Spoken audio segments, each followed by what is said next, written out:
कहानी का नाम हिमालय का गुप्त मंदिर। अध्याय 1 बर्फ में दबी पुकार। हिमालय की ऊंचाइयों पर जहां इंसान के कदम मुश्किल से पहुंचते हैं, वहां एक जगह है जिसे स्थानीय लोग देवखंड घाटी कहते हैं। कहा जाता है कि वहां एक प्राचीन मंदिर है जो साल के केवल एक दिन त्रियंबक अमावस्या को ही प्रकट होता है। बाकी पूरे साल वह बर्फ और धुंध में लिपटा रहता है।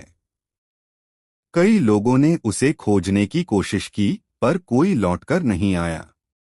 स्थानीय साधु कहते हैं, जो भी उसे ढूंढने जाता है या तो समय में खो जाता है या फिर खुद देवता बन जाता है। अध्याय 2 शोधकर्ता आर्यन। दिल्ली का पुरातत्व शोधकर्ता आर्यन मेहता इस मंदिर की कथा से मोहित था। एक दिन उसे एक पुरानी तांबे की पट्टी मिली जिस पर लिखा था, देवखंड में समय रुकता नहीं, वह लौट आता है। इन शब्दों ने आर्यन की नींद उड़ा दी।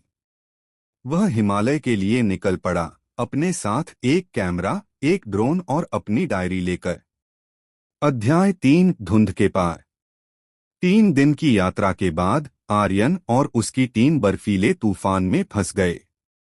टीम ने हार मान ली, पर आर्यन ने नहीं। वह अकेला आगे बढ़ा और अचानक धुंध के बीच एक घंटी की आवाज गूंज उठी, जैसे कोई उसे बुला रहा हो। धुंध छंटी और सामने था सोने जैसा चमकता मंदिर, जिसके चारों ओर हवा नहीं बल्कि समय स्थिर था। आर्यन ने घड़ी देखी, सेकंड की सुई चलना बंद हो चुकी थी। अध्याय 4 समय का द्वार। मंदिर के गर्भगृह में एक शिवलिंग था जो हल्की नीली आभा बिखेर रहा था। जैसे ही आर्यन ने उसके पास कदम रखा, उसकी डायरी के पन्ने अपने आप पलटने लगे। हर पन्ने पर उसका नाम लिखा हुआ था, लेकिन अलग अलग वर्षों में 1901, 1857, 2120। आर्यन समझ गया, यह मंदिर समय का द्वार है।